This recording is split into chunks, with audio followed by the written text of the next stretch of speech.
Good evening. Welcome to episode 9 of The Sit Down. I can't believe we're on number 9. I'm going to have Dr. Gigi from Milk Matters PT joining me here.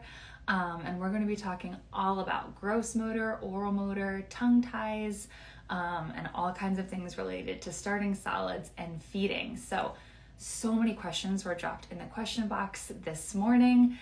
We're hoping to get to all of them, but if you have any questions and you weren't able to drop them in the box, you can put them in the comments at any time and we will get to them. So I'm just waiting for Gigi to join, and just so excited to have a physical therapist who's also in the oral motor tongue tie space, to be bringing you some awesome information.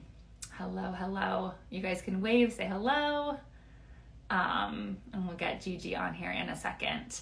I bet a lot of you didn't know that physical therapists actually work a lot in the tongue tie space, providing body work, therapy before and after tongue tie releases. And they are actually a really big part of tongue ties and oral. I'm getting Gigi on here. She just requested. Let's see. Hello. Hey. Welcome to the sit down. I'm so happy to have you. Thank you so much for having me. Let me just adjust this a little bit. I had to do the same thing. Oh my gosh, I'm so pumped. You are the first non-SLP provider I've had on here, so I'm really excited to branch out interdisciplinary here. Well, thank you so much for having me. That means so much. Yeah, I'm so excited. So why don't you introduce yourself to your followers and my followers, whoever's watching? What do you do? What's your background? Sure. So my name is Giselle Tadros, or Dr. Gigi, as my little bitty patient. I have been a physical therapist for 22 years and a pediatrician for most of them. And I have worked all over the place in hospitals, in the schools, early intervention, home care, just all over the place. And I started my own business about, I guess, 6 years ago when my third child was born. And I just didn't want to be a slave anymore. So I I took all the things that I would have loved to improve in my jobs and put them together to create my company. And we've been serving little babies ever since. And I used to go to a mommy group, like a local mommy group, and do presentations there about tummy time and whatever. And one of the lactation consultants who runs the mommy group said, hey, we've got this population of babies that need help, and I don't really have anyone to send them to, but you need to do some training, and if you're willing to do it, you'd really help us out. And I was like, yeah, sure. I was, new to starting my own business, not going to turn clients away. So I took the dive, and there's basically been no turning back. I was so passionate about these little babies that are born with tension, stiffness, tightness. What the cause of that is, let's figure it out. And what I have found is that these are the babies that sort of fall through the cracks. So Yes. They don't have severe developmental delays that are flagged by the pediatricians. But there's stuff going on there that as a therapist we can work on and help these parents. And so I found that these were the kids that I was probably seeing 8 months, 10 months that were having delays in milestones. Again, neurotypical babies that are just having a hard time. And so it turns out that it was from the birthing process or tongue ties. But these babies are born with tension, tightness, stiffness, that kind of thing that we can do something about. And so I love this population. I love helping parents. I love advocate for themselves because, again, these babies don't have any big red flags where the pediatricians are sending them out for help. So it's great. It's so rewarding, and I love it. Yeah, exactly. That's great. I know when I first started, as an SLP, I would have never thought that physical therapists would be in the space of tongue tie until I got my feeding training. So I think it would be really beneficial for people watching, because most of the questions in the question box are about tongue ties, which is great. I want to spread the word, increase the awareness. What is the physical therapist's role with tongue ties to being identified, pre, post frenectomy, all of that? Can you kind of explain that? Sure. I think it's actually a great question. And I actually think that physical therapy is a little bit new to this area. Mm-hmm.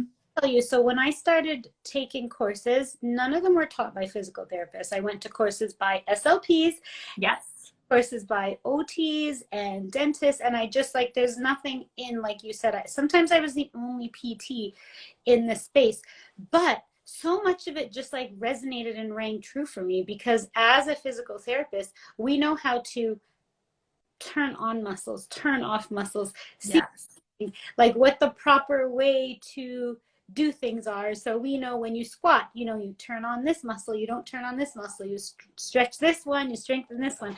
And so it all just made perfect sense to me. I just had to learn about the tongue and the mouth and feeding and swallowing and how that sort of works. So I think a big part of the oral motor piece is definitely something that speech therapists work on.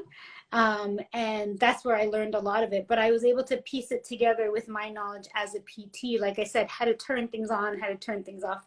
And then, of course, just our knowledge of tummy time, what exercises would be beneficial if somebody has like a stiff neck or any kind of stiff, Mm-hmm.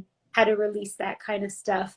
And then the biggest thing too for me is that education. So like teaching parents what the proper things to do are, what's beneficial for their baby, what not to do, and those kinds of Exactly. Yeah. I think, we kind of fail to think about, oh, it's just in the mouth. They have a tongue tie. They have something going on in the mouth. But the mouth, like we said in our post yesterday, is one small part of the entire body. And if we are lacking, in core strength or in neck strength, that is going to pop up in the mouth, and we're going to see it as issues with eating and drinking and all of that. And if we don't address that larger issue, that foundational motor difficulty, which is physical therapy, we aren't going to really be working on the problem as a whole. We may band-aid something from an oral motor perspective, but we're not actually getting to the underneath of that iceberg, right? Absolutely. I think you said it so well. And, when we were writing the post, one of the things I said was that you need that stable base of support in order to move those fine motor muscles, move your arms, your legs, your tongue, all of those things, but you need that core strength. And I'm not saying that every baby needs physical therapy. That's why like the education is so big for me, because we just teach the parents how to guide their baby through that natural development, and that takes care of it. Exactly. And we have to remember babies are in a very cramped space in the womb. So when they come out, it is normal to have a certain amount of tension as they're kind of like, getting used to the world. But if it's impacting their function, that is when we really need to look at physical therapy, occupational therapy, speech language therapy. But we want to mention too that the tips and things that we're telling you guys here are not going to be in replace of actual therapy, but we're just trying to bring awareness to things you can do at home to help. But if you are concerned about anything, please seek an actual evaluation, because they're going to be able to help you more. Absolutely. And just to bounce off of what you said, like you said, babies come out in that fetal position. The normal time that it takes to get out of that, like gravity helps to stretch everything, is about 4 to 6 weeks. So if you're finding like a breached baby, for example, their legs might be way up for more than that. Or if you're finding that your baby, it's hard to get them dressed or change their diaper beyond that 4 to 6 week mark, then maybe they might need a little bit of extra help getting out of that position themselves. Awesome. That's a really good timeline to kind of keep in mind. I think that first really, month, you're trying to like figure out what's going on. Is this typical? Is this not? So that's really a good timeline to have for people. We have so many questions. So I'm going to get to, let's go to the questions that were in the question box. And if you guys have additional ones, feel free to drop them. But I do want to, this was a really good one to start off. Can you see that popped up at the bottom there? I'm not seeing anything. All right. I think I'm the only one that can see these for some reason. That's okay. I'm going to read it. Who do I go to first with concerns about tongue lip tie early in the breastfeeding journey, who would you recommend that is the first professional that if someone's having difficulty with latching breastfeeding, who should they seek out first? I love that question, and I think that tongue ties are such a relatively, I don't want to say new, but like it's not sort of in the general population's knowledge. So I would definitely look for a tongue tie savvy lactation consultant. I If agree. feeding, bottle feeding is your main issue, I would find someone who's knowledgeable in that. I always call them the quarterback because I feel like they have their little tribe of people that they know are good and knowledgeable, and they will sort of help you figure out, like triage, so to speak, figure out what your issues are, what's wrong, and who you need to see. Because a lot Yeah. of a baby may just need a little bit of body work to loosen things up, allow that tongue better mobility, and then they'll be able to do what they need to do. Sometimes there's a tongue tie and it actually needs to be released, and they can send you to that provider as well. Sometimes it's a little more complicated than what a lactation consultant knows, so then they'll send out to the SLP. So it really just depends, a lot of times, who's in the area. So for example, Mm-hmm. I'm in that New York City area. We're very blessed. We have a lot of people here that we can turn to almost in every profession. So no matter who you go to first, I'm pretty confident that you'll get your right avenues. But that's not always the case for everybody. So sometimes it's just a matter of finding who's knowledgeable in tongue ties. Mm-hmm. From there, figuring out who you're going to see. I've seen on those Facebook groups too that can be helpful if you ask other local moms and dads. Yeah. Be weary because people are always very eager to share their horror stories and not so much share their good Yes. stories. So it can be a scary place as well. I agree. I agree. And what's also nice about a lot of CLCs, certified lactation counselors, are either nurses or speech pathologists or occupational therapists as well. So they're usually dual certified. And I've also had good experiences with them. It's not a competition. We want to involve as many people as we can in the therapeutic process in order to help your child. So if you try PT, OT, SLP, CLC, you should get your team of providers. As long as you start with one. So I think that was a great response, Gigi. Thank you. I also Yeah. wanted super quick. I Yeah. have a free guide to how to navigate oral restrictions. So if someone is, notices that something is up with their baby and they're noticing some symptoms but don't really know what to do, this guide really gives them a checklist, helps them understand what they need to talk to their doctor about, who they need to look for, a list of different like directories and databases to help them find someone local. It just kind of lays everything out for them. So that's available on my page as well. Awesome. That's great. And a couple weeks ago, Jessica Nicholson and I did a post about tongue ties as well that talks about the different providers, who to go to first, and also the signs that you might have a tongue tie. So you can check out that as well. Excellent resources on both of the pages. I love that. Our next question is OT, I'm going to add and PT in here, and oral motor therapy absolutely necessary before a tongue tie release? Great question. And the answer is it depends. I've seen some Mm-hmm. kids who go and get their release and do great. They never need to see a therapist because their body just kicks in and knows what to do. Of course, I'm biased because I end up seeing the babies that have had the release and either things don't change or things fall apart. So they're the ones that come to us. I find that the kids that struggle the most are the ones that have a lot of tension and stiffness and tightness. So even though you release the tongue, the body still can't work together to do what it needs to do. Or the babies that have a lot of like sensory processing issues. So babies who are just really difficult to console, babies that are crying all the time, like that are labeled colicky. And then the that I find that really need to do that pre-oral motor work are, oh geez, I just lost my train of thought. Oh, the older kids. So kids that are above that like 12-week mark, they've lost their suck reflex. And so they really need a lot more training to get rid of some of that compensation. So when a baby or an adult even can't do something correctly, we compensate. We figure out a way to do it. And so for babies, that's usually not a good thing. For example, the tongue has to curl up and elevate to suction to the breast. If they're really stiff and tight, that tongue can't either elevate because it can't stay up or it doesn't have the range of motion to go up, or it doesn't have that strength. Sometimes they don't have that motor memory. So when they compensate, then they're doing it the wrong way, so to speak, and then they go in, the tongue tie provider will release it, but their tongue doesn't really know what to do because it's never actually worked right from the Yes. from in utero even. And so that's when I always say afterwards, I'd like to see a baby within 48 hours to really get in there and start laying down that proper muscle memory so we can teach them the right way to do things.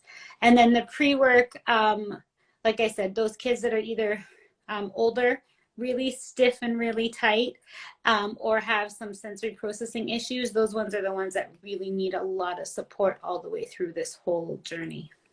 Yeah. I would say an evaluation by somebody who's oral motor based prior to a release is beneficial, because we like to see what baseline is prior to the release, because if therapy is going to be needed afterwards, it's always good to have that information to kind of see what was baseline before. Oftentimes I see kids only post release, and it's hard for me because I don't get to see what happened ahead of time. What were the struggles? What was the difficulty? What was range of motion like before that release? So I definitely at least recommend the evaluation. We want to get the release quickly so that we can help get that restriction out. But we do want to know what's going on beforehand. So at least an eval by an oral motor trained therapist is my recommendation. Yeah, there's so many benefits. I have like very few people that will regret going for that evaluation, because there's so many benefits to going into the mouth prior, getting the baby used to fingers and hands or other things in their mouth. Like you said, getting a baseline for what's going on so that we can hit the ground running after the release.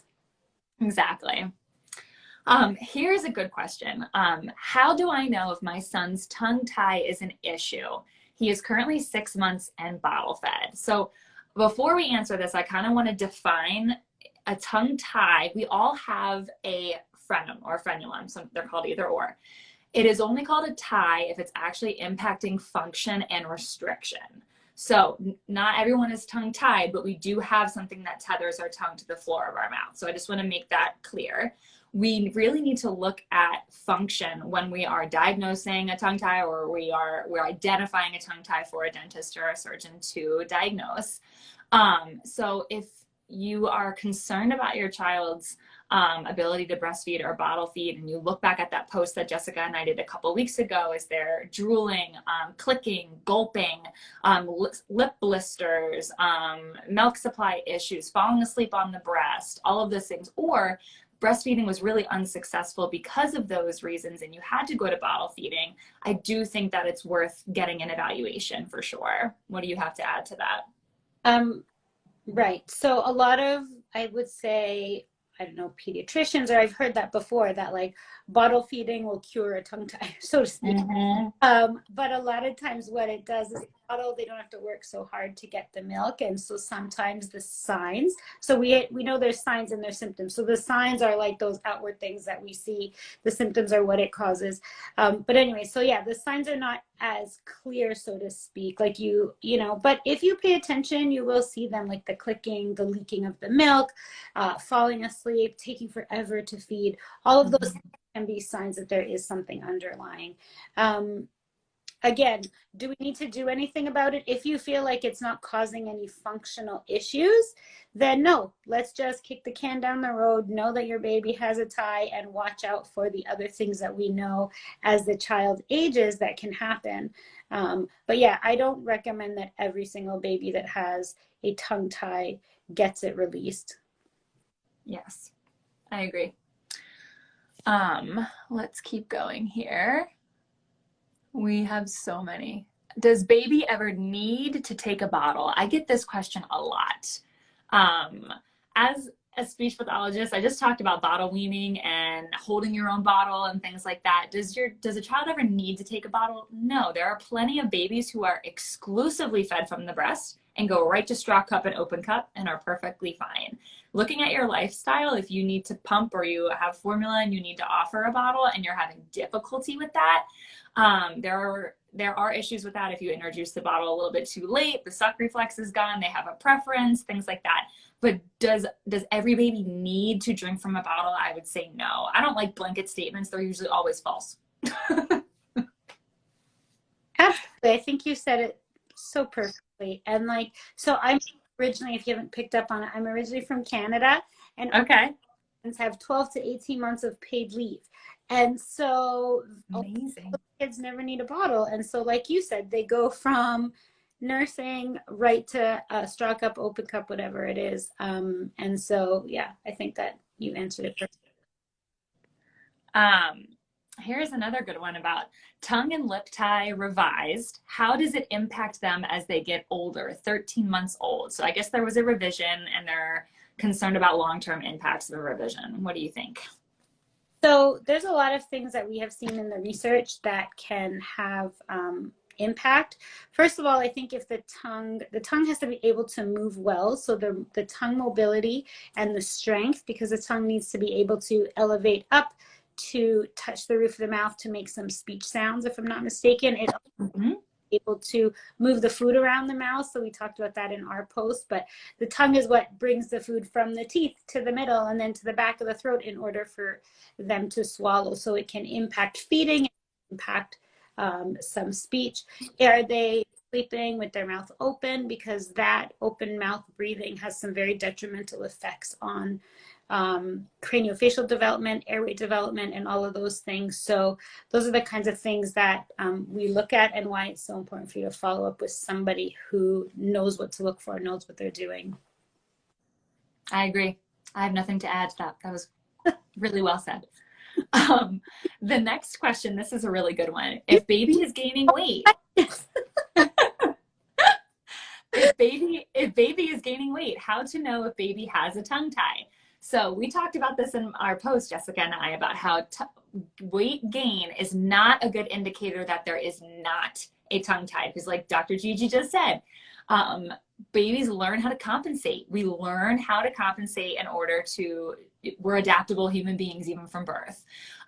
So the other signs, indicators, symptoms, like you said, are that open mouth breathing, open mouth posture, lip blisters, drooling, loss of milk anteriorly, gulping, clicking on the bottle. I mean, there's a whole list in that post there. We really want to look at function. Is your child able to functionally extract liquid from the breast or the bottle, however many ounces or so, that it should be age appropriate in a way that is comfortable for them and comfortable for you? And I think another big one as this 13-month-old that you can look at is sleep, because it does tend to impact. If your baby is having trouble still sleeping through the night or whatever, there could be actual oxygenation issues that you have to look at. Yeah, could be an airway issue as well, for sure. Here's a speech related one kind of. My son had a tongue tie and a lip tie release. He did several months of feeding therapy afterward. How common is it for children who need feeding therapy to also then need speech therapy? As far as like an actual percentage, I don't have that off the top of my head, but since we do use the same muscles and coordinated oral motor movements to eat as we do to speak, there could be some overlap, especially if there's jaw weakness. A lot of times we see that kids who had a tongue tie, their tongue was on the floor of their mouth. Their jaw was also weak because they just didn't get those fine oral motor movements and build that jaw strength. They'll have what we call slushy speech, which is just like imprecise articulation. It's called dysarthria. We see that a lot in children who were unable to progress through textures, may have had a tongue tie.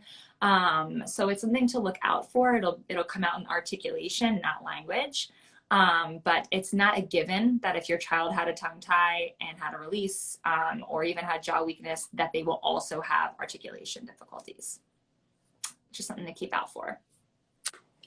Random fact that when I started doing all this stuff, my middle son was 7, And I realized like that he had all the signs and symptoms and I had no idea, but he was in speech therapy. His teeth, he had like 2 rows of teeth that grew in because his adult teeth never pushed out the baby teeth. So he just had all these things that I was like, oh my gosh, like, thank you. Because no. And so he ended up doing, he had that slushy, he still kind of does that slushy speech that you're describing. Mm-hmm. It's, it's crazy. Like you and I were just talking about how my son had a helmet, and even though he didn't have diagnosed torticollis, he ended up having a flat spot. I did have some difficulties kind of getting him in position in the beginning, and I'm like, I think he was kind of tense. I probably could have seen cranial sacral or lactation, and hindsight is 2020. But the more you know, the more you can do. Somebody had a question about a heart-shaped tongue. There we go. Tongue tie release, 2 years old, but still has a heart-shaped tongue. Is that something to be concerned about? Really good question. So, you know how sometimes you put on or you take off your socks and you still have that little ring like around your leg? Yes. So there's like tension and stuff that happens in the body that will remain present sometimes after. So it can take time for it to resolve. You would like to see it resolve. If you think that maybe it wasn't fully released, then it may also be another issue, but you have to take them to someone who knows and understands and can see and evaluate it correctly. It's not something that you send me a picture and I could tell you what's going on there, but it can take time to resolve if the baby had it older, like at 2. Exactly. Or it could have reattached. Sometimes that happens as well. Exactly. Let's take some questions. I scrolled all the way back. Some people dropped them in the comment box. Can congestion be associated with tongue tie being released? So airway. I don't know about congestion with a tongue tie release. I've known about congestion with a tongue tie that has not been addressed. What do you think? So yeah, it's super interesting. I have one mom that told me that when her son's tongue was released, all this fluid came out of his nose and mouth, which I just think is so fascinating. So basically that, the system doesn't work properly. And so that's what we can see. Interesting. There is a lot, airway, so like sleeping with the mouth open. There is an association between tongue ties and like larger tonsils, difficulty with nasal breathing, open mouth snoring. Snoring is sometimes like deemed to be cute, and it's actually choking in your sleep. It's actually not. It's something that we should not be normalizing. It's something that we should be thinking, oof, that's interesting. Noisy breathing, I should be looking into that. So if your child is chronically congested, things like that, if this coupled with these other things, something to look into, talking with an ENT who specializes in tongue ties, your dentist, oral motor trained therapist. There's also something called a laryngomalacia that can cause some noisy breathing. So yeah, you just that. Yeah, and that resolves usually over time, but sometimes not. That's a good one. You know how long it took me to say that word correctly? A really long time. And to spell. I know, right? I was like, is it a hard C or is it not a hard C? I don't know. Let's see. Scrolling. You guys have so many people have joined. Thank you so much. Oh my goodness. 15-week-old had second tongue tie release in March. Started clicking and sucking on lower lip, clicking and sucking the lower lip on the bottle. I guess wasn't flanged out. I switched to exclusively pumping because I couldn't breastfeed anymore. Too many tears on both sides. Oh, mama. Sorry. It is hard. I would definitely, if you're concerned and your goal is to breastfeed, we always want to know what your goal is as a parent. And if your goal, first of all, is to formula feed or to express breast milk or whatever, you will constantly be supported and make sure that your provider is supporting you in that. But if your goal is to get back to breastfeeding, I would definitely reach out to a lactation counselor, go back to the place where you had the release, get some help if that is your goal. So that you can feel supported, but completely understand all those hormones at 15 weeks are still raging. So I get it. But yes, there is help. I mean, if you want to change it, we can help you. There's so many people that can help. So reach out. And don't be afraid, don't feel like a failure for asking for help. Even as like a specialist myself, like when I came to realization that Paul needed a helmet, even though it was nothing that I did wrong, or when he was having difficulty with latching, I even took it personally, and I'm preaching this advice to you. It is not your fault. It's sometimes really hard if you're a type A personality to ask for help or to kind of admit that like something's not going exactly how you planned. But once you ask for help and you get that support, you will feel so much better if that's what you would like. That's right. And like I said at the beginning, your case is exactly the people that end up finding me. So, a little bit of oral motor work coupled with looking at the whole body to see what's going on usually helps to sort of tease out what's happening and to get you some good results. Yeah. She responded back, so many LC lactation counselors, nothing has worked. I really want to directly nurse my son. Does your website have like a provider finder? It does. So, okay. And I'll post about it after, but I have a highlights called Find Help Highlights. And you can find a tongue-tie savvy lactation consultant or a motor therapist. She could send me a DM. Send me a DM and I'll help you out. Yes, for sure. Awesome. Okay. Let's go back to these questions here. Oh my goodness, there's so many. Do you have advice about weaning from breastfeeding?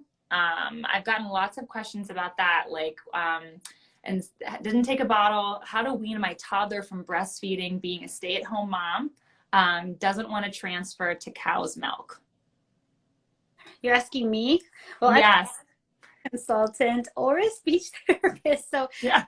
Definitely not in my area of specialty. So I don't know that I'm really the one to comment. Go ahead. No, you're good. So I'm also not a lactation counselor, and for breastfeeding, for weaning, for supply, for things like that, I would definitely reach out to a lactation counselor. If your child is not interested in drinking cow's milk, that is a question for your pediatrician as well, to make sure that your child's getting the calcium and the calorie needs.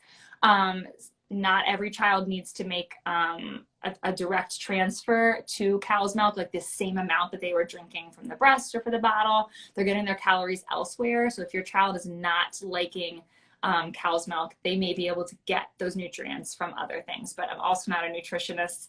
We have to be very careful in this feeding space because we want to stay in our lane, but we overlap so much with other professionals, but we don't ever want to speak on their behalf. So that's why we're a little hesitant sometimes to answer questions like this, just to make sure that we're not stepping on other people's toes. Don't you agree? Absolutely. I don't want to give the wrong advice. Exactly. And we like to keep the peace with providers. We wouldn't want someone else talking about this if that's right. If they weren't, muscles and bones, I got you. Exactly. So I'm trying to find some other questions here that here we go. Little one, a 7-month-old, had a tongue and lip tie release at 1 month old, struggling to get him interested in solids. Could it be related to the tongue tie release? Absolutely. Absolutely. I mean, like I said, the tongue has to do a lot of work in order to eat solid food. It's got to move around. It's got to have the strength to be able to do its work, to swallow, this is all your, go for it. Yeah, well, the first thing we always want to look at is positioning, which is, I just had a post about this last week about high chair positioning, what you really want to look at, which does overlap with PT as well. The first thing I always tell parents is if your child is not interested in eating or not interested in being in the high chair, let's look at that positioning. Are their feet stable? Do they have a flat surface? A lot of high chairs do not have a footstool that comes up high enough. So get creative. Textbooks, those college books you're not reading anymore, make great footsteps for the high chair, or even like a stretchy like exercise band that they can kind of push down on. If they need extra support at the hips, rolling up those receiving blankets, because some high chairs are the 6 or 7 positions in one, where it's made to grow with your child, but your 5 and 6 month old looks really tiny inside of it. So they might need some more support around them to feel like they're actually sitting well in that high chair. And then if they're not interested in solids, getting them interested in solids through food prep. I have so many reels about making food while baby wearing, while having your child around with you. Get them interested in what is going on in there. Give them little tastes from your finger, and then put them back in the high chair. if a 7-month-old hasn't had any experience with purees or anything like that, we really want to look at, you know, had they hit their other motor milestones on time? Maybe they just need a little bit more time, and it also might be time to get a feeding evaluation. And it could be a PT, OT, and speech evaluation, because sometimes we all need to kind of work together. Very good, but good for you, Mama, for trusting your instincts and asking all those right questions. Yes, very good. I'm always impressed with the questions that we get. Amazing. I'm trying to think if there was any. Were there any others? I can't. I don't know. Mine's not. You're good. I know with these lives, it's like I can see because I started the live, but you can't. It's very interesting. Let's see. I think we got all of them, all of the really good ones. Was there anything else that you kind of wanted to add about oral motor, or how to encourage parents when to seek evaluation, when to kind of use these tips for home?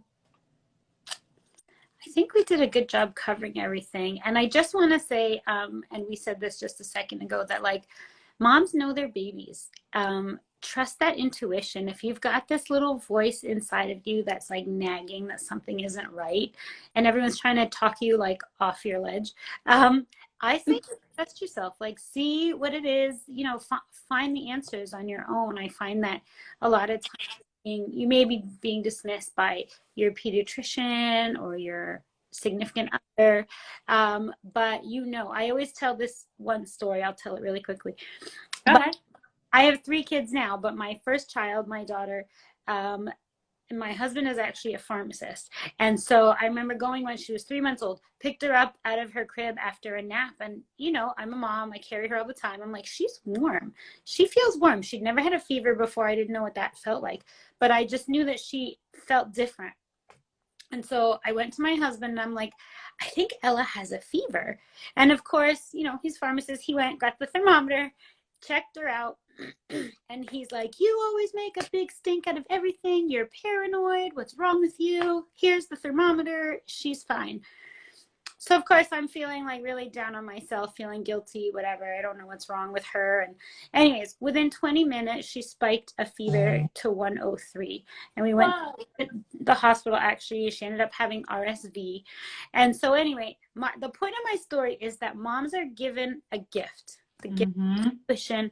We know before a thermometer that there's something up with your baby, because we can just feel, and we have these, like I always say, it's our gift. We were given that when we became moms, and we just have to tune into it and trust it. And so I just want to empower all of you guys to really just like listen to that voice despite what the noise is around, because a lot of times we're right, and I had to learn the hard way. Exactly. I 100% agree with this. And I've had some similar things where I just knew something was a little off, and you know, you just know. And I mean, it is really a gift. And we know early on too, like right away, we have that connection, that bond with baby. So that was great. There are a bunch more questions in the box, but they're not PT related as well. So if you ask questions about how to start straws, how to start open cups, what Paul's feeding schedule is like, what sign language class is like, I will answer them again on Friday on my page. But I really wanted to take this time to focus on how gross motor, oral motor are related, and really how tongue ties impact all of that. So it was a great overlap. I'm so glad you were able to come on. I love hosting this each week, and yay, you're the first PT, the first. Yeah, you should get a special badge on your Instagram for this. But being able to talk to you gives me a special badge. You are such a great resource. I'm so glad we connected here. So if you guys are watching, you're not following Gigi, go over, give her a follow. She posts awesome reels with the cutest babies. So it's good to learn and good to get some cuteness in your day. So thank you so much for coming on. Thank you. It's been such a pleasure. Awesome. Well, have a great night, and I will see you on the gram. See you later. Bye.